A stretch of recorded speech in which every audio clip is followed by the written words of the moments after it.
That was a fascinating insight into Nikki Kaye and the way that she approaches issues, because there's 53 clauses in this bill, Mr Speaker, and Nikki Kaye chose to focus her speech on the elements that everybody agrees on, but in a strident tone of anger at the other side of the House. How dare you agree with us about these clauses, whilst proceeding to completely ignore the clauses Mr Speaker, the clauses around this bill that have the greatest degree of controversy, and that's obviously to do with water privatisation. Quite an extraordinary approach from Nikki Kaye on that. Mr Speaker, I want to mainly talk about the water privatisation issue.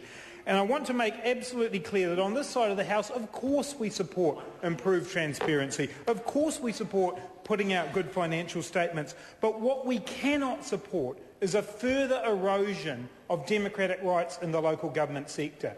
And time again in this House in the 18 months that I've been here, we have seen the National Party bring forward measures that actually diminish our democracy at a local level. Some of the first speeches I gave in this House were around the early Auckland governance reforms, taking away from the Royal Commission's recommendations some fundamental elements of democracy. Then we've seen ongoing programs through Auckland around the CCOs removing people's ability to have a say, people's ability at a local level, at the most basic level of democracy, to actually have a say. And I think that's an appalling thing to do. And then we saw the situation, Mr Speaker, with ECAN, which was a remarkable move. Not only did the process get rid of an elected council, it cancelled an election. It cancelled an election for over 350,000 Cantabrians to elect their regional council. There are names around the world for countries that go around cancelling elections. Banana Republics is one of those names, Mr Speaker. Yet in this House, the National Party blithely came in and cancelled an election, cancelled part of the democratic process in this country. And Nick Smith actually told the Timaru Herald newspaper that one of the reasons that the National Government had done that was because he was worried about the outcome of the election. He was worried about the outcome of the election, so he cancelled it, got rid of it. That's the kind of approach to democracy, to local democracy, that we have been seeing consistently from this national government. And then today we have the Local Government Act 2002 Amendment Bill, which, despite Nikki Kaye's protestations, is not really about transparency, Mr Speaker. It's about freeing up the privatisation of water, the ability to take let a 35-year contract for private water services. 35 years. Mr Hyde will be 89 in 35 years, Mr Speaker. My good friend Phil Twyford, whose birthday it is today, will be 82 in 35 years. And it would be that long before that they would have a say. And Mr Speaker, you'll know that Mr Twyford will be a very grumpy 82-year-old if he hasn't had the ability to look out for how his water services would be changed in Auckland. But that's what this bill will do. It will push out the ability of people to actually have a say about how a core part of our infrastructure is delivered for 35 years. And that is privatisation, no matter what language is put around it. We know what the ACT Party's agenda is here. We know that Mr Hyde would have got rid of anything to prevent privatisation around water, but National is now complicit in de facto privatisation of water services. 35 years. But, Mr Speaker, I want to refer particularly to part of this bill which I think shows how this anti-democratic agenda at the local level is taking place. This bill repeals Section 88 of the Local Government Act 2002.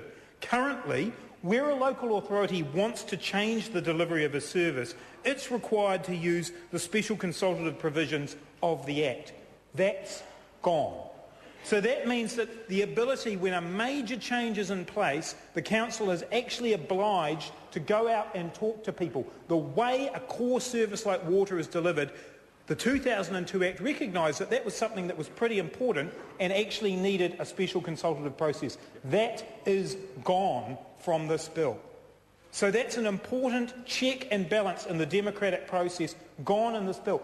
How much clearer could it be, Mr Speaker, that the agenda of this bill is to reduce participation, to reduce democratic rights, and to simply put in place a process where privatisation can be bulldozed through for 35 years at a time. That is anti-democratic, Mr Speaker. That is against the core principles that New Zealanders hold dear about actually having a say in how services are run, actually feeling that if they want to stand up for public-run services, they can, and that goes under this bill. Mr Speaker, as Mr Twyford said earlier, Labor is not opposed to PPPs in principle, but we need to take a careful approach. What PPPs do is actually lock governments into all kinds of things. They're the Hotel California of government arrangements. You can check out any time you like, but you can never leave. If there's a debt, it will be with tax ratepayers forever. You can't get away from that debt. It will be with ratepayers forever, and that is the experience internationally, that when things go wrong, ratepayers and taxpayers will be the one that have to pick that up. So PPPs should be approached with caution. But this bill goes in exactly the opposite direction, Mr Speaker.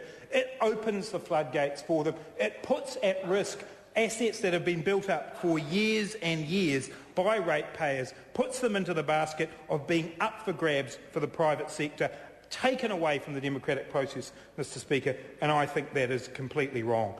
In this bill, we also have some other aspects that need to be analysed closely by the Select Committee. The question of what are core services, why are economic and social development not mentioned within core services. I think that will be an important matter that the committee needs to bring its attention to. The bill also reduces community consultation processes. There is a useful debate to be had about where and when consultation best takes place, but it shouldn't be an exercise in simply throwing the baby out with the bathwater and saying that community consultation is not important. Of course, this side of the House supports the things that will make processes more streamlined, that will give more transparency in financial statements. But what we won't support, Mr Speaker, is the taking away of democratic rights, the further erosion of local government and keeping decisions close to local people. We oppose the privatisation of water, and that is what this bill is designed to do. Debate now having concluded.